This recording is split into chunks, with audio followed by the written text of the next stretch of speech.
Christianity has been around for over 2,000 years now, but how much does the average person really know about its history?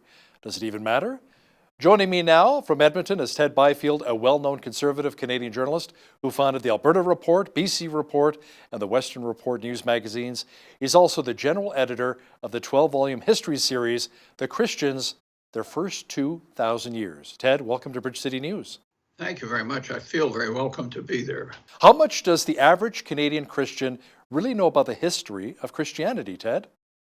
Close to nothing, but then it's also true that he knows very little about the history of anything else. The subject has been terribly, what's the word? I guess you'd have to say downtrodden in the public school system, because the great philosopher of the modern school system, Dewey, thought that history was dangerous because it sets up hero figures, and we don't want people worshiping hero figures. So people don't know much of any history, least of all Christianity. Now, can you give our viewers a brief look into how the Western world was influenced by Christianity?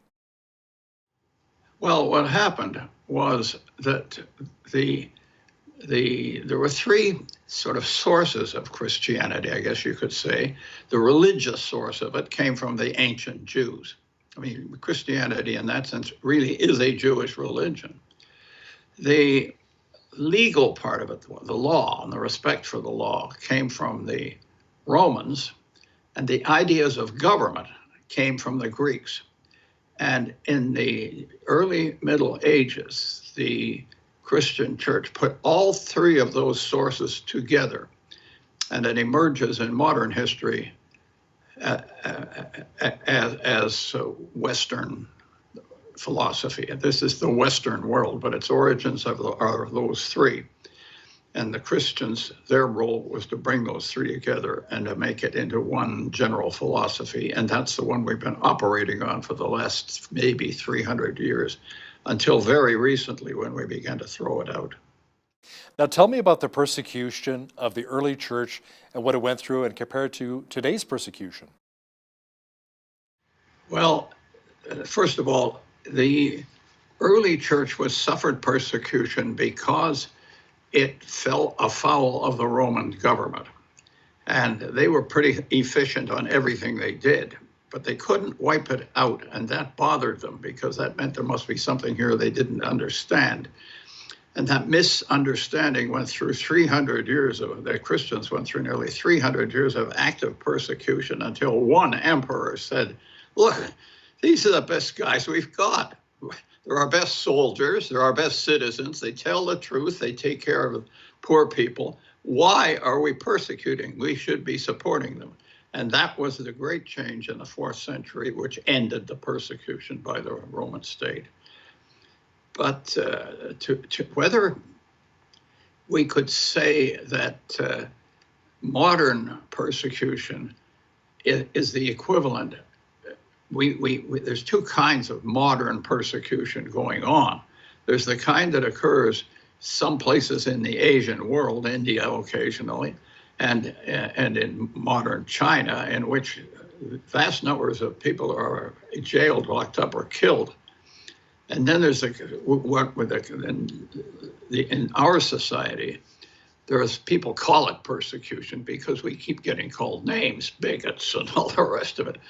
But, sticks and stones will hurt my bones, but names will never hurt me. We make a big deal of it, but it's really a miscall to say what we're going through in persecution, because compared with other people are going through and have gone through, this doesn't count as anything. So, Ted, let's look back on the Middle Ages and the Crusades. This is always a point of contention. Islam was advancing quickly.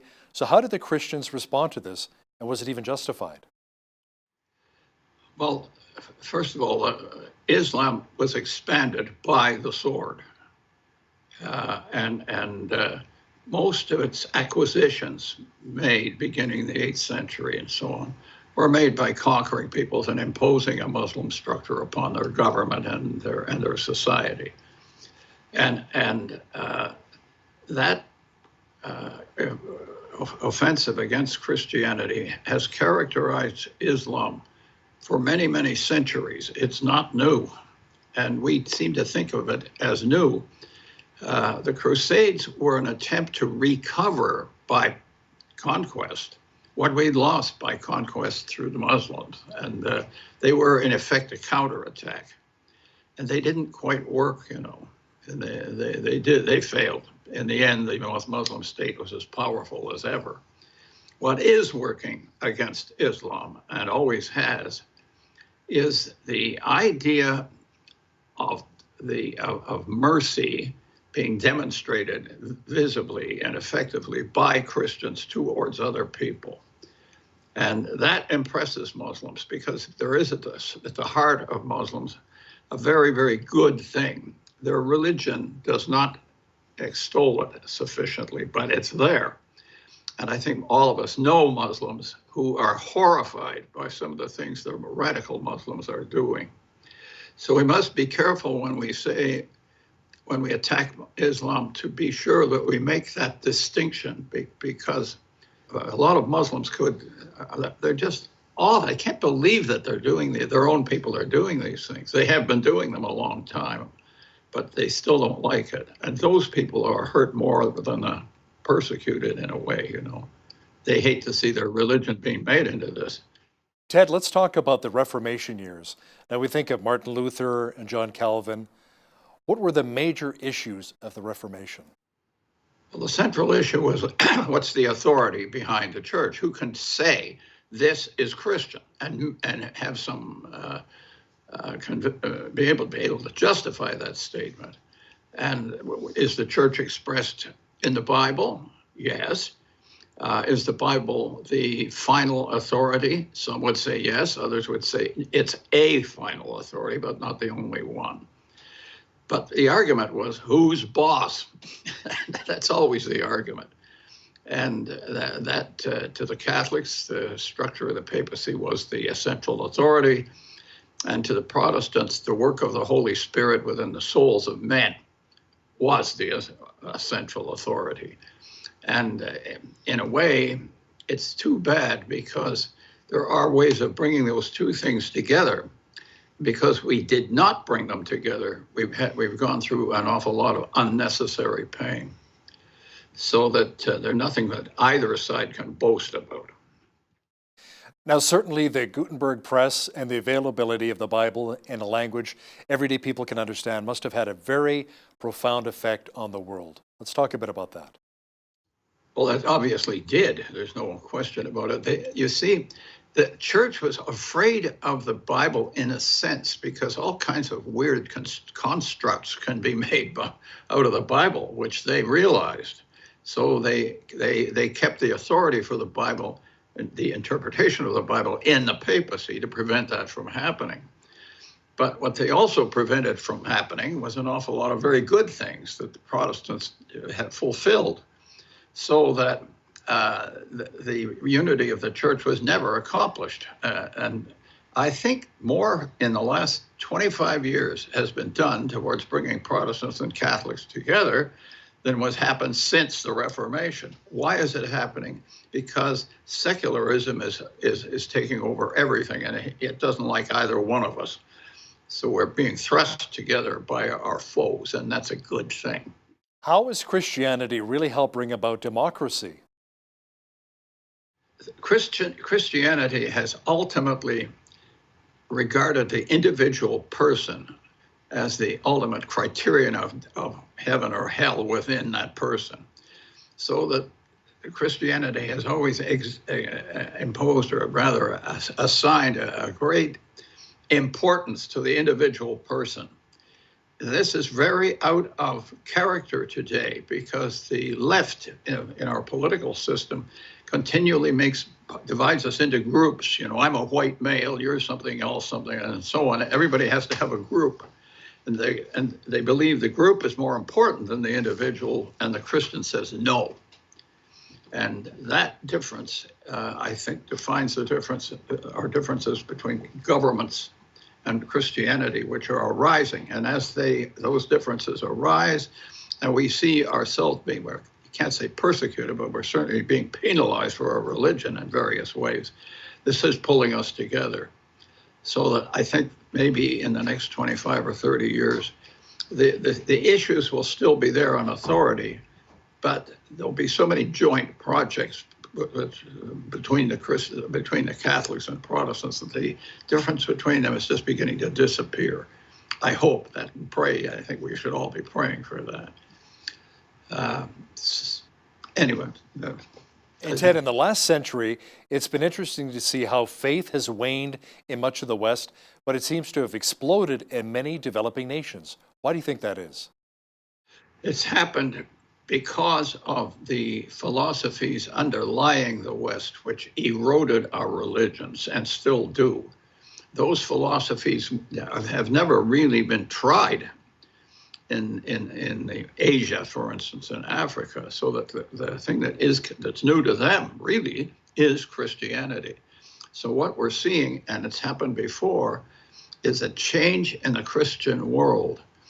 There was a time when the sort of center of Christian activity was in Western Europe and Eastern Europe, and then it changed gradually, and it went over to the United States and the Americas.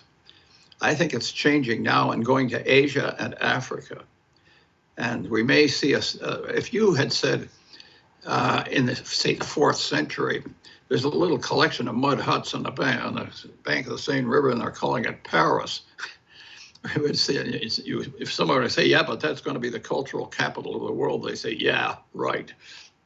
But the same thing could be going on. We could be looking at some place in Central Africa that becomes the center of our civilization. It's the center of civilization has tended to follow Christianity, or maybe Christianity has followed the center, but they stay together. And we're casting it aside now. And we'll lose our authority as we do it, our moral authority. You know what I think is fascinating as well, Ted, is that when I was a kid growing up and attending Sunday school, I always heard stories of missionaries being sent to different countries in Africa, and now those same African nations are sending missionaries here to North America. Correct, and that's happened long. That happened in Western Europe, for instance, and from the 6th to around the 11th century, missionaries from Ireland in particular and other barbarian places. Some unkind people think Ireland is still a barbarian place. I'm part Irish, so I can say that. But those Irish missionaries came back into Europe and reconverted it to Christianity. And a book came out about 10 years ago, How the Irish Saved Civilization. Well, it wasn't quite true, but it made for a good reading for the Irish. We'll bring that up again on St. Paddy's Day next year. Now, where do you see Christianity headed over the next couple of decades? I think there'll be a transfer of central activity and authority from the modern Western nations to Africa and Asia.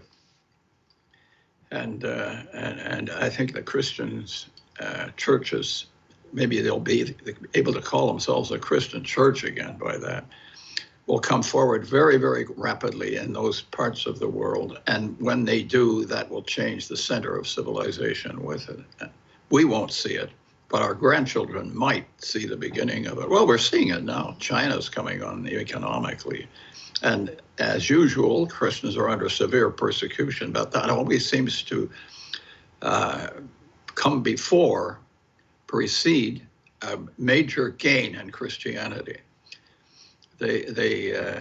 When Constantine approved Christianity, he said, as I mentioned, but they're our best people. Why are we persecuting them? The Chinese are finding this, though, too. They're honest, for one thing. So what they're trying to figure out now is how do we get their morality without getting their religion? Not possible. So, Ted, in your opinion, how can the church in Western civilization become more relevant and more of a bright, shining light in a dark world? I think the main thing that we've got to do is to teach the faith better than we have been doing it,